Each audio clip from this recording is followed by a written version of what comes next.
shift, the stakes are high. The Mag breaks it down, no need to sigh. From EU rules to global news, Reg with Meg, your trusted views.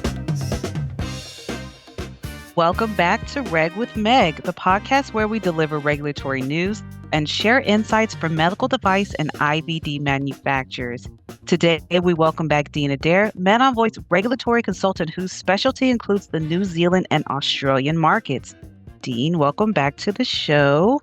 Thank you very much for having me. Of course. So today we're going to dive into the role of the Australian TGA sponsor and the New Zealand sponsor, where there's commonplace hurdles companies encounter and the key strategies for them to successfully enter these markets. Got a few questions for you.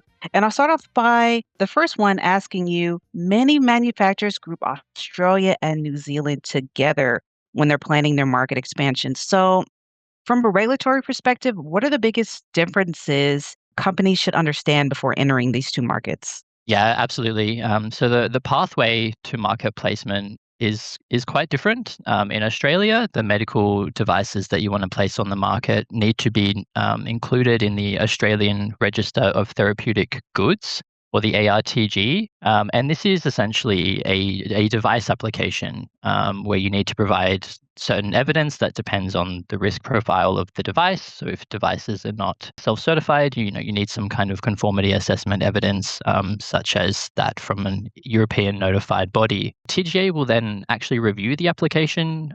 They'll assess the evidence, and they might reach out to the sponsor and ask questions about the application in order to confirm that the specific regulatory requirements in Australia are being met. And so if TGA chooses to ask questions about your application, it could draw out the approval process by some months, or potentially even longer if you have a complicated device. Whereas in New Zealand, devices that are placed on the market should be notified to the local database, the Web Assisted Notification of Devices, or WAND. And you need to do that within 30 days of market placement. And the main difference there is that this isn't really a review by MedSafe, which is the competent authority of New Zealand. It's more of a notification process rather than an application. Well, that's good information to know, because I know a lot of people would think like, oh, well, they're very close together. It shouldn't be that drastically different, but no, it actually is. Like, there's differences. So one of the most common misconceptions about New Zealand is that there's no registration process. So can you explain how the WAN notification system works and why companies still need to take compliance seriously? Yeah, absolutely. So even though the notification or the market placement process itself can be a lot quicker in New Zealand, that doesn't mean that you can just sell your devices without anything being in place.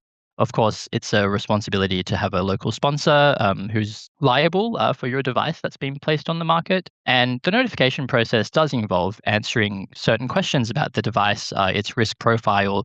You will have to carry out a classification assessment. MedSafe will be interested in things like whether it's software, does it have like blood substances of human or tissue origin in there, just as a few examples. They also want to keep basic manufacturer information on file as well. It's not that there are no requirements, and you might even think of it as that the lack of guidance should actually prompt manufacturers to really make sure that their devices are safe and effective for their intended purpose. And that really does need to be the case. There are also labeling requirements that you need to follow in New Zealand, and also compliance, for example, with the local advertising code. Which is something that manufacturers may overlook. Any claims that you're making in your advertising materials, they need to be duly substantiated. And in the absence of specific requirements, so for example, there is not a list of content requirements that need to be in your instructions for use in New Zealand, but MedSafe will look at in the international context, such as guidance from the Global Harmonization Task Force. And so manufacturers are really encouraged to look at these international contexts when entering the New Zealand market, and you're typically doing this when you're already have your evidence and approvals in place from some kind of overseas authority, such as Australia. Interesting. Australia's TGA is known for recognizing approvals like CE marking and FDA clearance, but manufacturers still need ARTG inclusion. So, where do companies most often get tripped up during that process? Yeah, that's a really great question because just because you have a CE mark or an FDA 510(k) or pre-market approval, it doesn't automatically mean that you can be successfully listed in Australia. First of all, you really want to make sure that you have your classification for Australia correct. That's where we see a lot of manufacturers tripping up or assuming, for example, that the classification is the same as in Europe. For Hmm. example, it is not. So we have some specific examples in our own service that we offer where there's actually been serious divergence with the application of the rules in Australia as compared to the EU MDR even. So this is really important in the case of software devices because the rules are different. So you will need to carry out your independent classification assessment well in advance of wanting to put your products on the market in Australia. And you really want that classification rationale to be robust from the very beginning before you make that application. I think that's definitely priority number one. If you have Hmm. something like EU MDR or FDA in place, is really make sure that the local classification is sorted out. There may also be some differences with whether the devices are characterized as a single device or a system or procedure pack. There is more or less alignment in the EU with this, but also that's something that you might want to just make sure that you have correct in Australia, because depending on how you package and sell your products, you may require multiple ARTG applications to cover all of those products that you want to place on the market.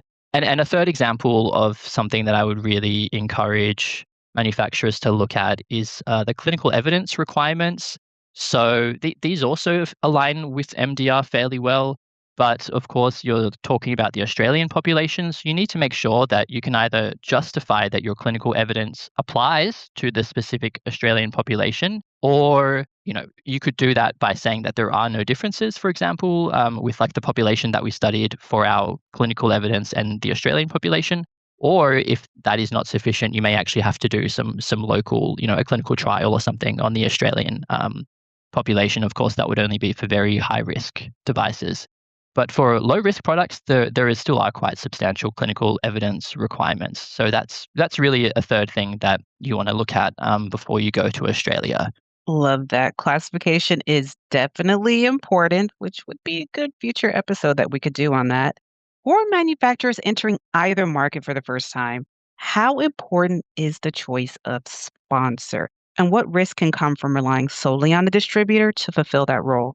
Yeah, this is a great question because I think a lot of manufacturers will kind of by default go to their distributor, and it's not that that relationship cannot work, but it's something to keep in mind is that your sponsor has complete control over your communications with the TGA and with the ARTG application and the MedSafe notification process. So they essentially could cancel your inclusion at any time. Not that they would. And of course, you would want a really robust contract with your distributor if they are also going to be your sponsor. But separating those two roles really helps avoid a situation where you have one party, your distributor, as your single source of risk. And there are some potential conflicts of interest there in terms of the legal obligations of the sponsor and the commercial interests of the distributor potentially clashing.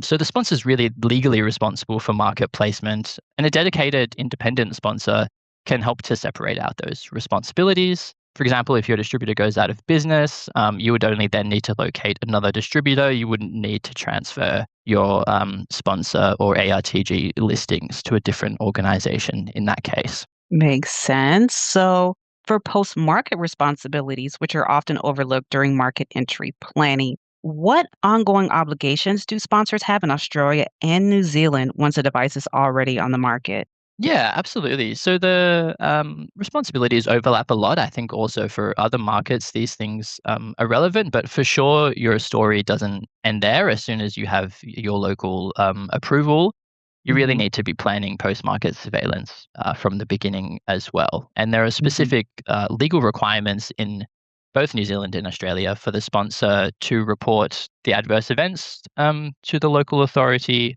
and to really keep an eye on the performance of the product on the market, on user complaints, user feedback, reporting recalls, or any corrective actions. This also needs to be done in a timely manner. And as sponsor, you really need to also be kept up to date with any changes to the product, the conformity assessment evidence.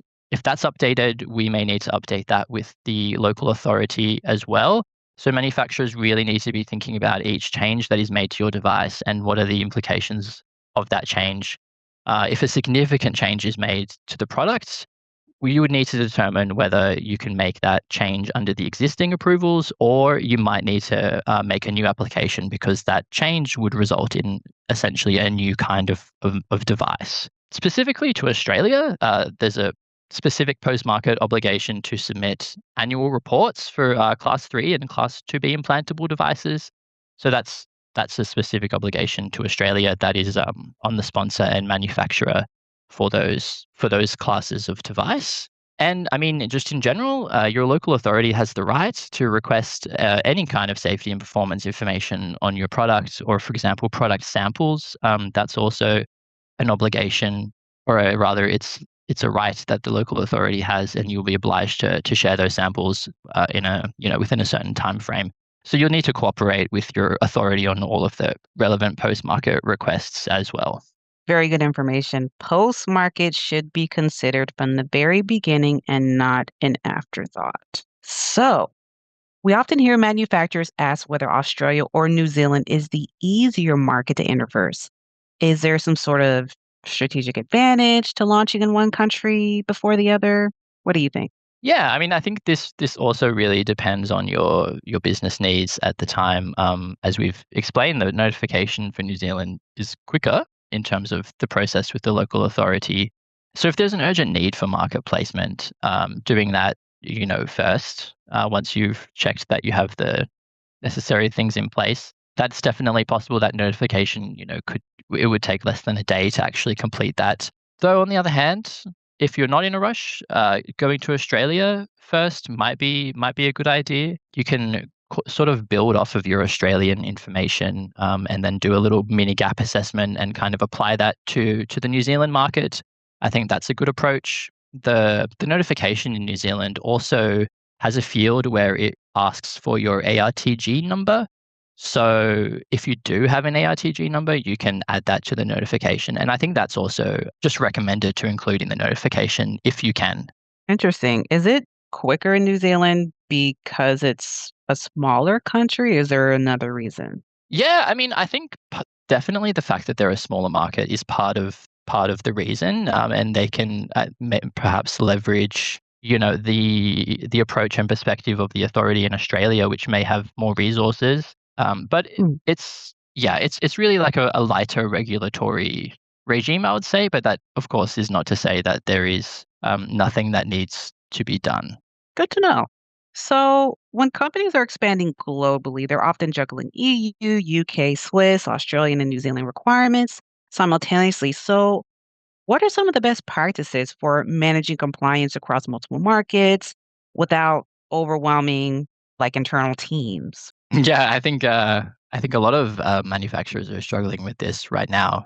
You have fast changing rules in different markets, and you often don't know where you want to go first, or what is the most useful, what is the most cost efficient market to enter first. For sure, you really need to have a solid foundation for the requirements in these markets, and you can do kind of a gap style overview of where the requirements are different, because there's a huge amount of overlap with certain markets.